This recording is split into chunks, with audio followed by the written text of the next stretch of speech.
Welcome to Massive Passive Cash Flow, the podcast that guides professionals to financial prosperity. Join our community and let's start building your wealth. Here's your host, Gary Wilson. Hello, and welcome back to the Massive Passive Cash Flow podcast. This is Gary Wilson, your host. We're glad to have you. Hey, if you haven't done so, please feel free to subscribe to the podcast. You can go to Stitcher, iTunes, iHeartRadio, 30 different channels. Take your pick.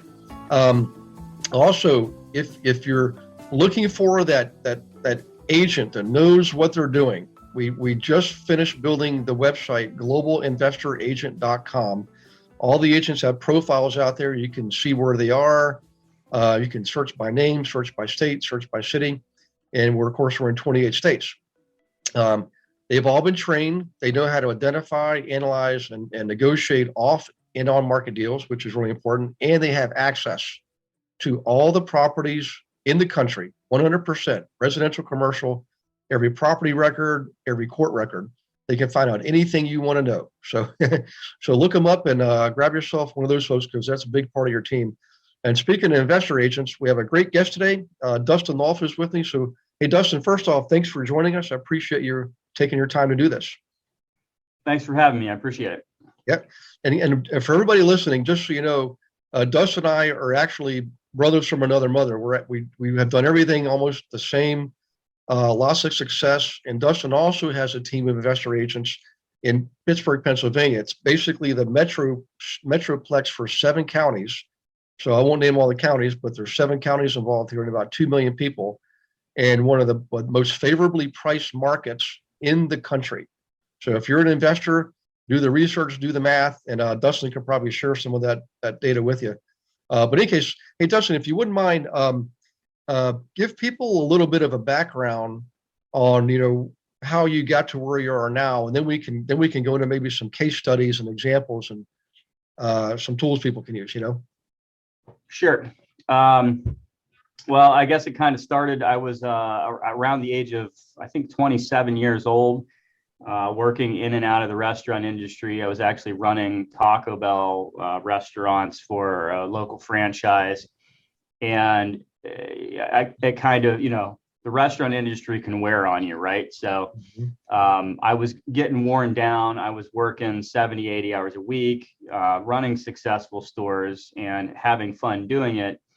But it dawned on me at some point that, if I worked 70 or 80 hours a week on my own business, I could definitely make more money than I was making there.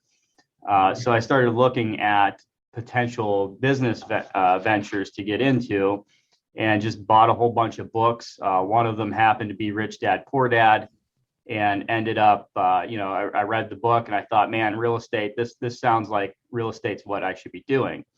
So looked into, how to get licensed in real estate, how to invest, started learning that stuff. And I just kind of figured if I got my license, I'd be able to come in as an investor and know a little bit more than the average investor and have access to properties on the MLS. It was around 2007. We ended up in this market crash, and there was a ton of foreclosures and REOs that were popping up on the MLS at the same time that I got licensed. So that's how it started. I started as an investor, ran out of money, wanted to buy more properties. So I started selling properties and learned more about investing because I was selling properties to investors. So I was kind of learning through, osmosis or being around it. One thing led to another. I kept buying properties, kept growing the sales, and ended up having to grow a sales team. Ended up growing a property management company because I wanted good management for my properties and for my clients' properties, and that's where I am now. Awesome. Well, you've got a great track record, and for everybody listening out there, as you might imagine, Dustin and I actually go back several years, back to prior to the last recession. We were at the same brokerage company, and just did a lot of the same things. I mean, we were both investing in the same market, and we realized we would sit there talking and realize we're like the only 2 guys in Pittsburgh actually doing things the way we were doing it. And as a result, we pretty much cleaned up. I mean, I think I traded from late 2007 to I think 2011. I mean, it's probably over 3,000 REOs. Not me personally. I mean, I did a lot myself, obviously, but we got those accounts with the relationships with the asset managers, and man, we were just feeding the investors. It was a feast. It was crazy. But what I'm going to do is let's do this, Dustin. I think we're getting a lot of people's attention with this podcast because you and I both came from the same market and almost the same model, and probably have a lot to share with them. And I think you learned like I did. I actually grew further faster by giving and sharing, just by being open to serving others. And boy, it opened up a same thing, property management. We had title, appraisal, the whole 9 yards. But for anybody listening, let's say we've got a fireman or policeman or a teacher, an airline pilot, chiropractors, dentists. Those are some of our most common listeners. Engineers, lots of engineers, and they're in Indianapolis or Atlanta, and they hear about Pittsburgh and they see the data. What would be a maybe 3 different strata, because you always got A properties, B properties, and C properties. Maybe describe that so people get a feel for a cost basis first versus income on the rents coming in, and then what your preferred spot is. If you don't mind sharing that kind of stuff, that would be great. Yeah. So yeah, I think like if you look at like the spectrum of what you can find in Pittsburgh as far as rental properties go, and usually I'm talking like small multifamilies, the apartment complexes, the numbers change when you get into that ball game. But as far as like 4plexes, 5plexes, three units and that sort of stuff, you've got areas like Shady Side and Squirrel Hill where you may be able to purchase and only get maybe a 4 or 5% return or a 4 or 5 cap. And then you've got areas like Troy Hill is one of my favorite areas. It's an up and coming north side location where you're going to get, maybe a 6 to 8 cap. Just, turnkey rentals, like you can buy them and they're already going to be making that money. And then you've got other areas kind of more on the outskirts, I would say, of the metro area. So like Natrona Heights is real big. A lot of investors are buying up there.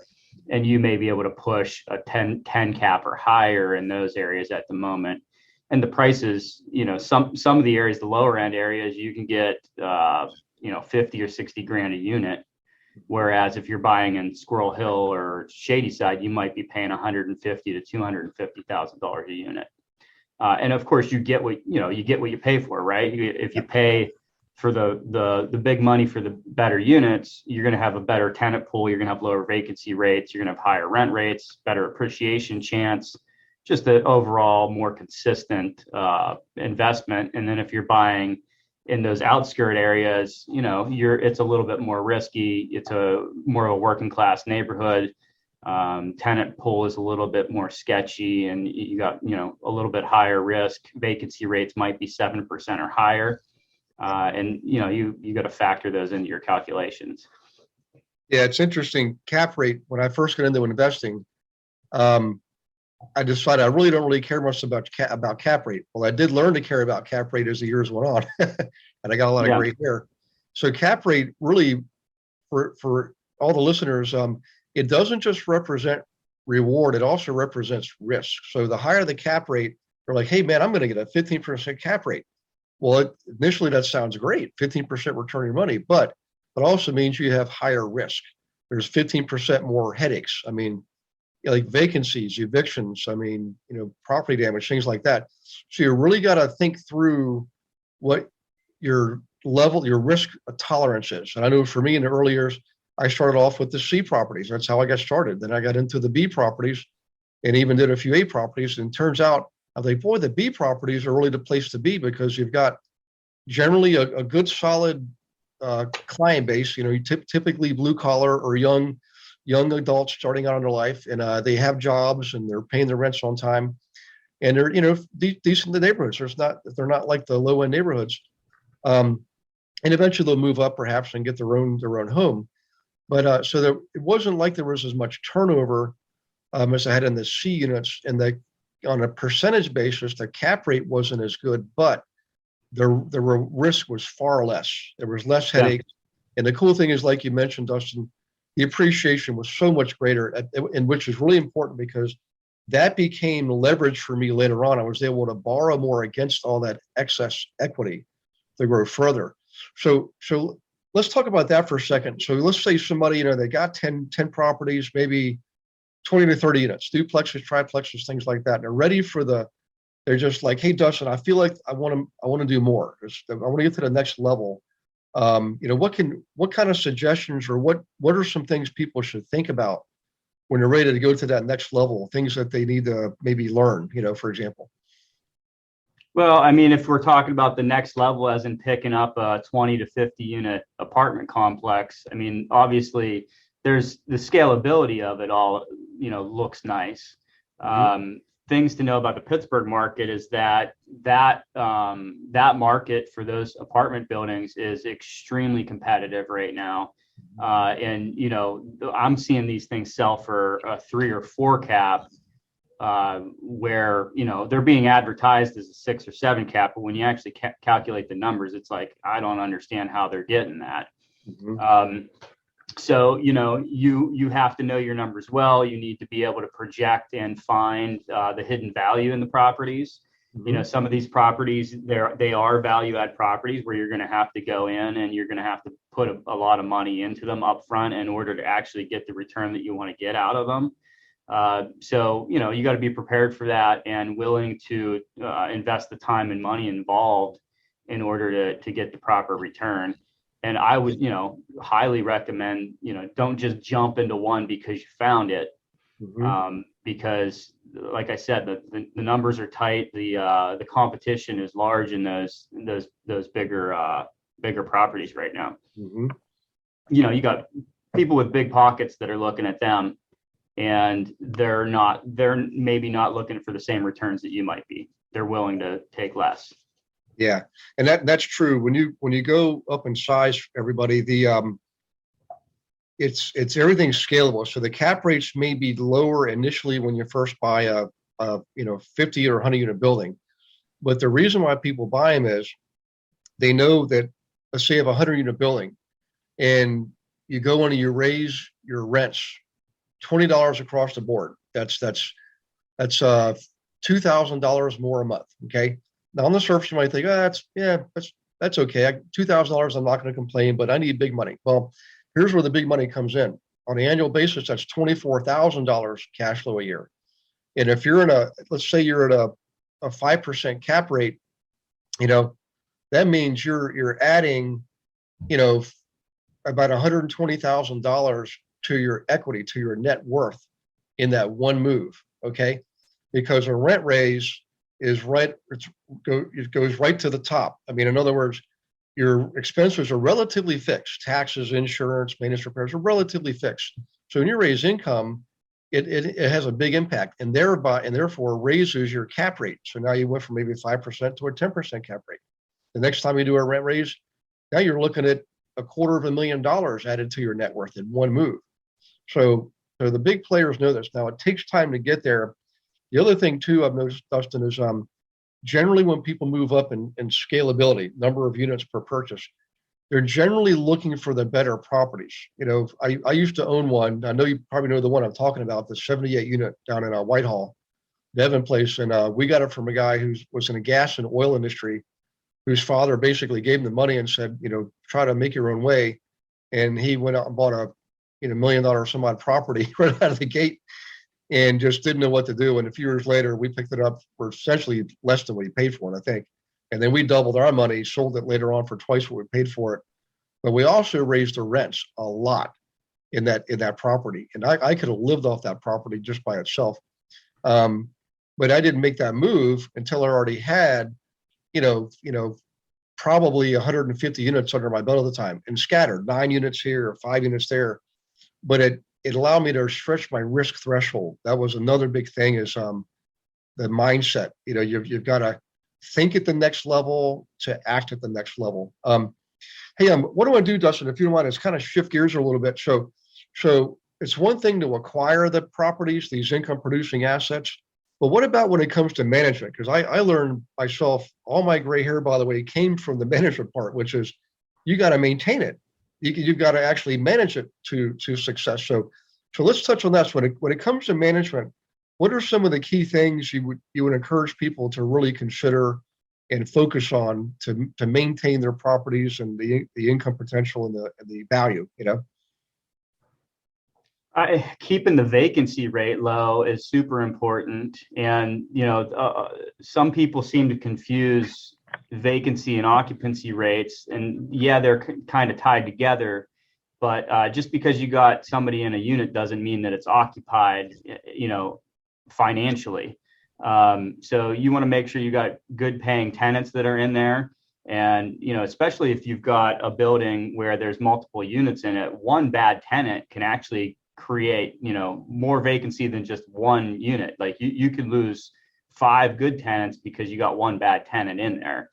So being excellent at screening your tenants and putting the right tenants in there, keeping those vacancy rates low, increasing rents when you can, being on top of that game, being in season when it comes to lease ups.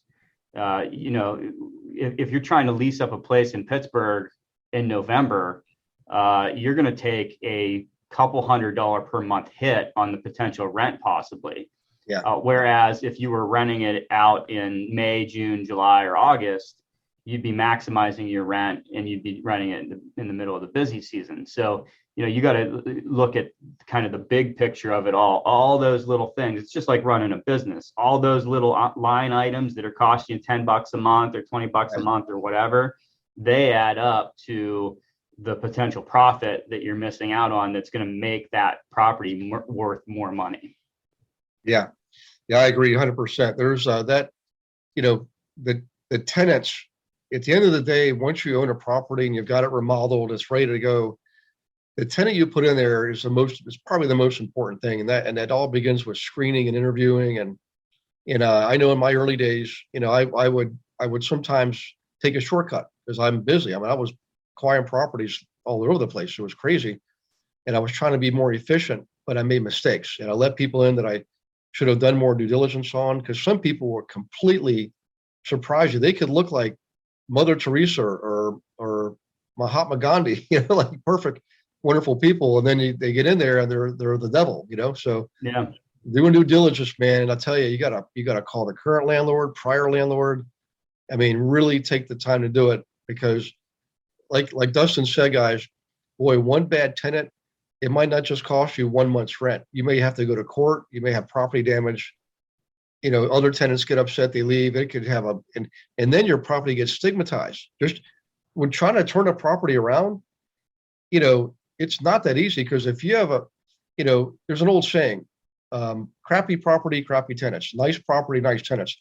But if you're a crappy person in a nice property, the property's not going to be so nice. And other people coming in to look to rent will recognize that, and you won't attract the good. You have to do what's called basically a turnaround or a turnover.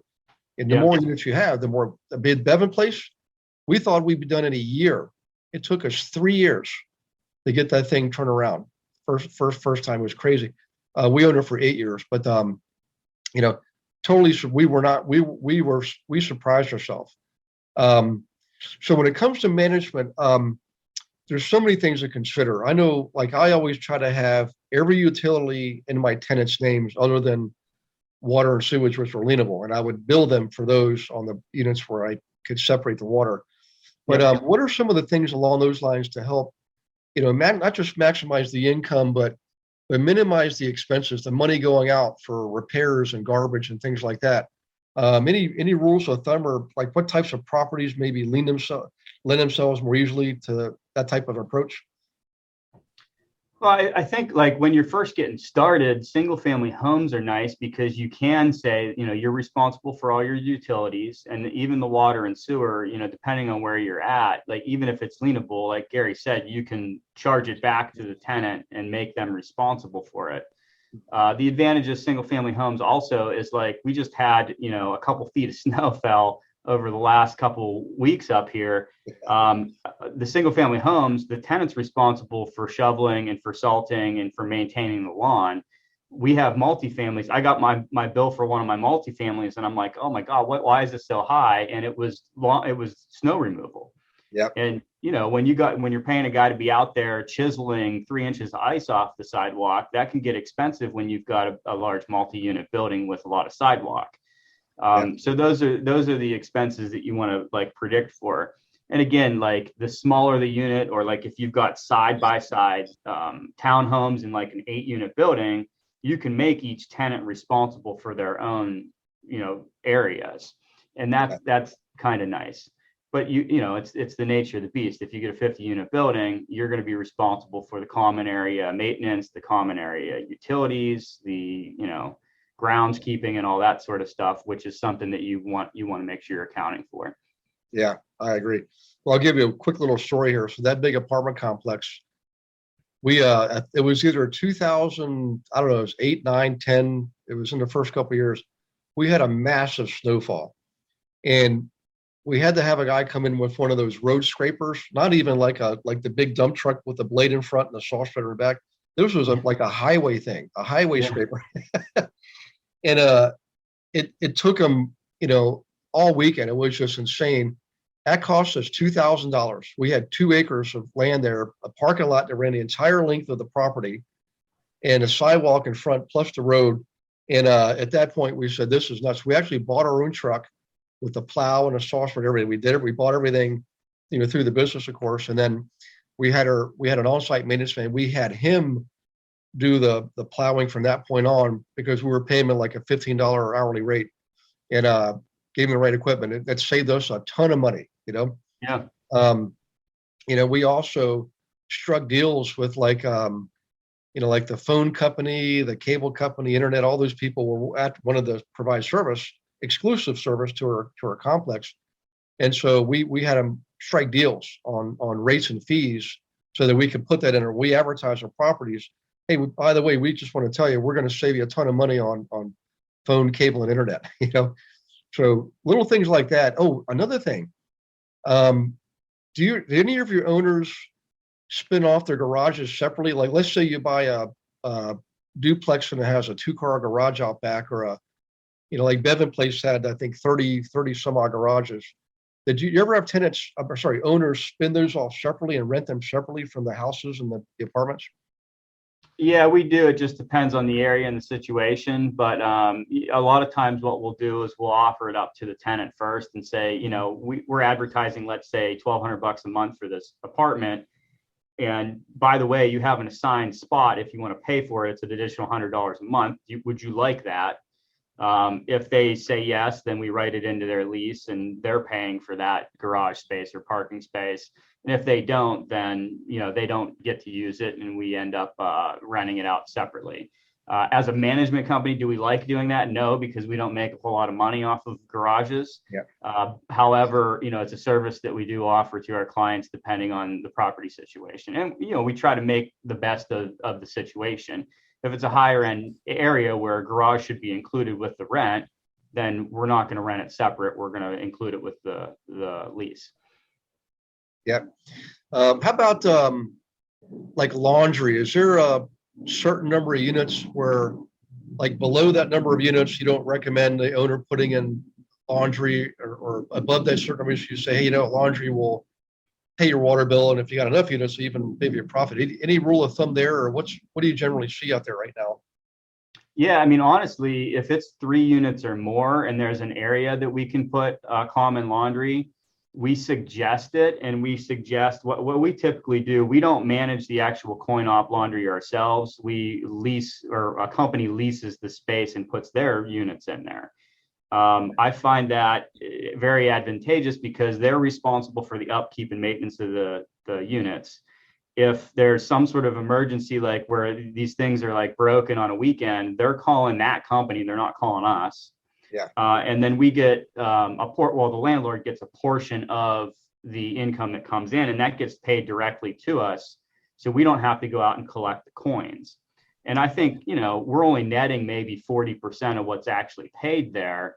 But for us to not have to worry about buying and maintaining machines and that sort of stuff. Yeah. And then the reason why I say 3 units or more is because a lot of these laundry companies, they want 3 units or more. They won't put it in anything less than that. But for a 3-unit building, if you think about it, if you're a tenant in Pittsburgh and you're looking at an apartment in a 3-unit building, and you got one building that's got laundry on site and the other one where you got to go to a laundromat, which one would you choose? Right. You're more than likely going to choose the one where you can go down into your basement and use the laundry. So it makes your unit more competitive and easier to rent. Yeah, I agree. At the end of the day, when you look at all the factors and being successful, that is one of the factors is, the more amenities you can provide the tenants, the better tenant, the more better tenants you'll get, Yeah. But what about like storage? We had properties that, literally, sometimes I did it myself too, by the way. The owners would go in the basement and build individual storage units in the basement and spin those off separately, It was crazy. Or if they had a separate access that was street level and maybe the back of the property, they would say the basement area is only common on the front half where the laundry is. On the back half, it's a separate door to get in there, and there were storage bins. Have you ever seen that, or have people spin off, do storage separately inside their units? Yeah, I've seen it separate. As a management company, we don't deal with it as like a separate rental. But if it is separated already and the landlord's okay with it, we do offer it up as like an additional storage space for the tenants. Yeah. That can come back to bite you. You end up sometimes with these tenants that end up, hoarding. They'll have that whole storage space filled to the roof, and then when they leave, they just leave everything there. And it's just more clean out and more expense for you. But again, it's one of those amenity things. If you've got it and your competition doesn't, it can give you a little bit of an edge. Yeah. And it has to be well done too. I've seen places where they put up 2x4s and chicken wire. That's not. Yeah. If you have actual bins, where if they're nobody can see them what they are and they're secured and it looks good and clean, those will work. Yeah.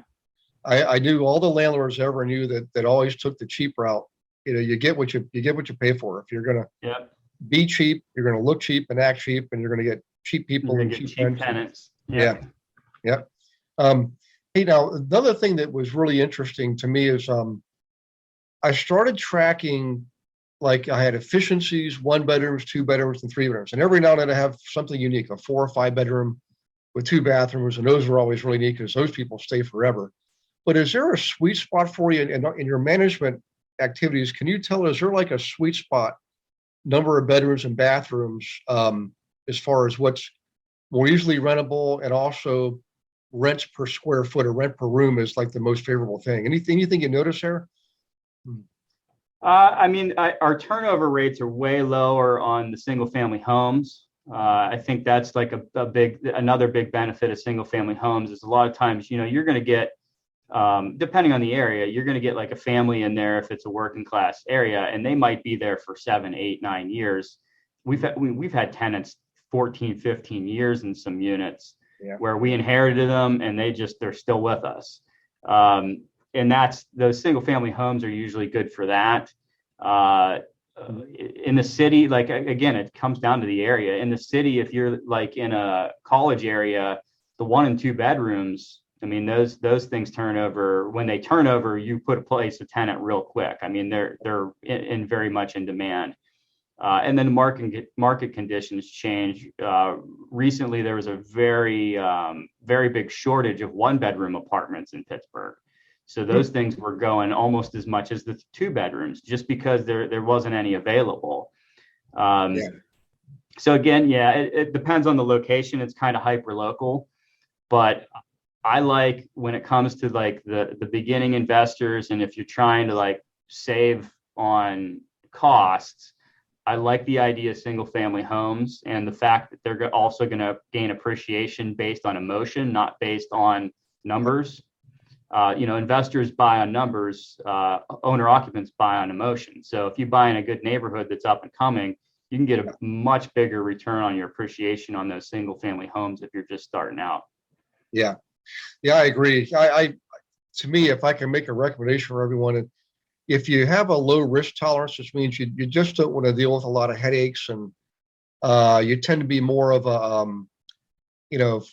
you're more of like a human relations, human nature, compassionate person. I think we all should be to a degree, obviously, but and you just want fewer calls. Single family homes are probably the way to go. Yeah, your rents to cost basis might not be as good as a fourplex, but it's still going to be. There's plenty out there. There's still fine properties where it's good enough. But the thing is they do stay longer, and they do cut grass and shovel snow, and they paint and they clean, and they have kids in school and they don't want to leave. So and over time they do appreciate more. In fact, if you think about it, there are more people in the market to buy a single family home than there are people in the market to buy a fourplex, so they're easy to sell. So for me, if people are probably going to ask, well, what did you do, Gary? Or what did you do, Dustin? For me, I started off with singles and duplexes. And even when I had the big properties, I always had I call it a corral of shingles, sometimes 20, 22 single family homes.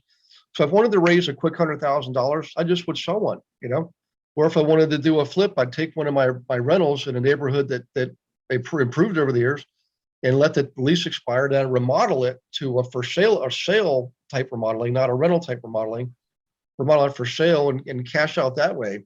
And it was a great way to balance my portfolio because they were definitely less management intensive. They were easier to deal with. The tenants were, generally became more like friends.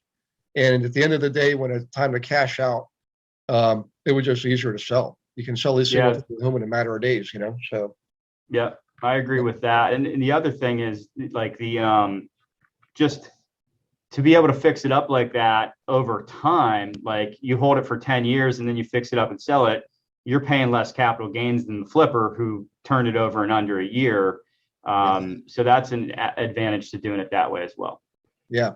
Yeah, we used it as like our own bank. That's what we did. The single families were sort of like a bank for us.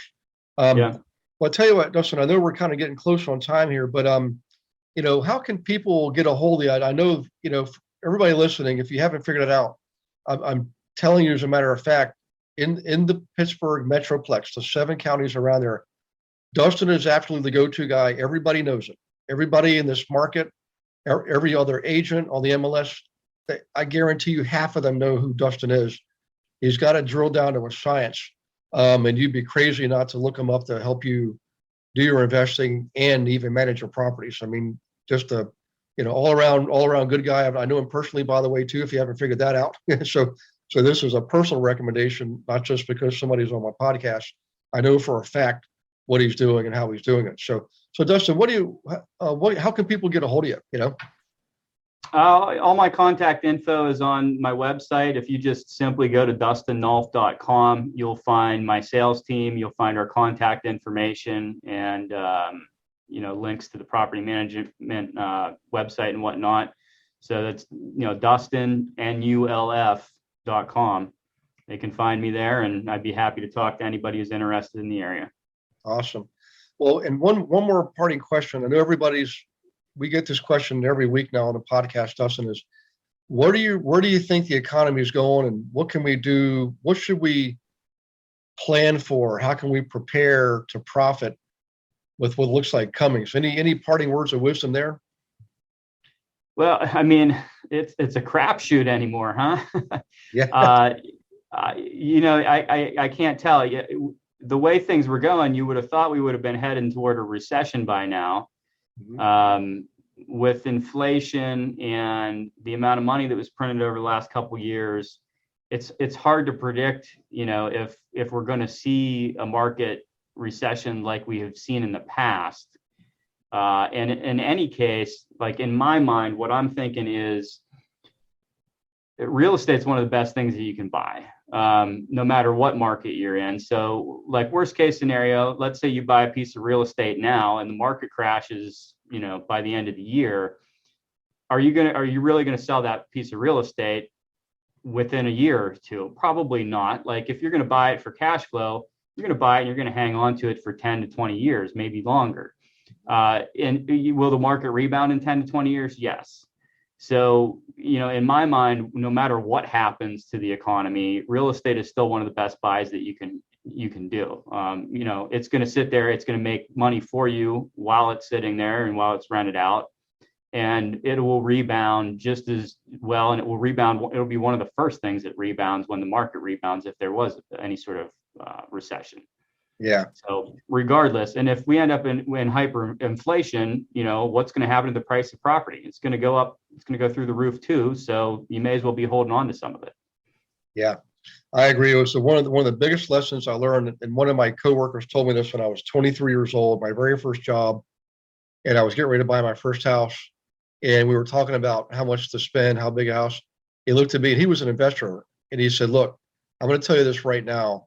He said, "You need to buy as much house as you can possibly buy, because I promise you'll be thanking me 20 years from now." And I tell you what, man, there are very, very few properties I regretted buying. I mean, most of them I always made money on them, but I always ended up regretting every house I ever sold.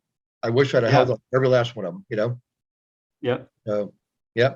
Hey, Dustin, thanks again for doing this, man. I know you're a busy guy, and I appreciate you taking the time. I think you're an incredible asset to everyone listening, and I know we got some great future for the both of us going forward. So for everybody listening, thank you for participating.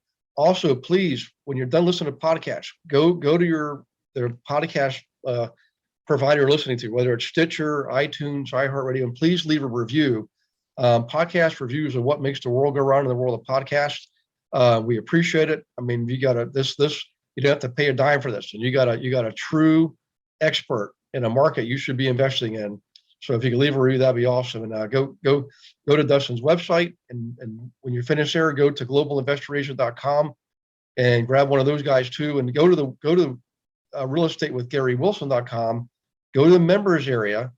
Go to the right. You'll get in for free for 30 days and grab all the calculators and spreadsheets and books, videos, hundreds of them, all for free for 30 days. Just think of it like it's Christmas time, okay? And in the meantime, we'll see you on the next podcast.